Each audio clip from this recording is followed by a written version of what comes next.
தென்காசி மாவட்டம் திருமங்கலம் கொல்லம் தேசிய நெடுஞ்சாலையில் தாமிரபரணி கூட்டு குடிநீர் குழாயில் உடைப்பு ஏற்பட்டு தண்ணீர் பீய்ச்சி அடிப்பதால் வாகன ஓட்டிகள் கடும் அவதிக்குள்ளாகி வருகின்றனர். மாவட்டத்தின் பல்வேறு பகுதிகளில் ஏற்கனவே குடிநீர் பற்றாக்குறை ஏற்பட்டு வரும் சூழலில் அரசின் அலட்சியத்தால் பல லட்சம் லிட்டர் குடிநீர் சாலையில் பீய்ச்சி அடித்து வீணாகி வருகிறது.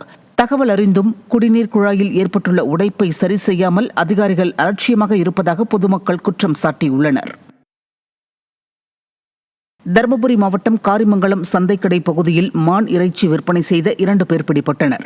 அவர்கள் காப்புக்காட்டில் மான் வேட்டையாடி இறைச்சியை பொட்டலங்களாக கட்டி விற்பனையில் ஈடுபட்ட போது பிடிப்பட்ட நிலையில் அவர்களிடமிருந்து மான் இறைச்சி மற்றும் இருசக்கர வாகனம் பறிமுதல் செய்யப்பட்டது.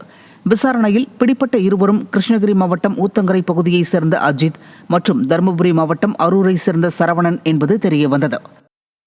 தூத்துக்குடி மாவட்டம் வேலாயுதபுரம் பகுதியில் இலவச வீட்டு மனைகளுக்கு திமுக அரசு பட்டா வழங்காததை கண்டித்து சட்டமன்ற தேர்தலை புறக்கணிக்கப் போவதாக கிராம மக்கள் எச்சரித்துள்ளனர். வீட்டு மனைகளுக்கு பட்டா வழங்க வலியுறுத்தி மக்கள் அதிகாரிகளிடம் மனு அளித்தும் திமுக அரசு இதுவரை நடவடிக்கை எடுக்கவில்லை என ஆதி திராவிட மக்கள் குற்றம் சாட்டியுள்ளனர். இதனால் வரும் சட்டமன்ற தேர்தலை புறக்கணிக்க உள்ளதாக தெரிவிக்கும் அப்பகுதி மக்கள், போலீஸ் சமூக நீதி பேசும் திமுக அரசு ஆதி திராவிட மக்களுக்கு பட்டா கூட வழங்காமல் வஞ்சிப்பதாக குற்றம் சாட்டியுள்ளனர். எங்களுக்கு ஆதி திராவிட நலத்துறையிலிருந்து 1996 கலைஞர் ஐயா ஆட்சி அவர்கள் கட்டி கொடுத்தது. அந்த சமயத்தில் கட்டி கொடுத்து வீடும் கட்டி கொடுத்தாங்க. சில பேருக்கு அவங்களாவும் தனிப்பட்ட முறையிலையும் வீடும் கட்டிட்டாங்க, கரண்ட் இழுத்துட்டாங்க. இப்போ ஆகிப்போச்சு, ஒரு 30 வருஷம் சம்திங் ஆகிப்போச்சு.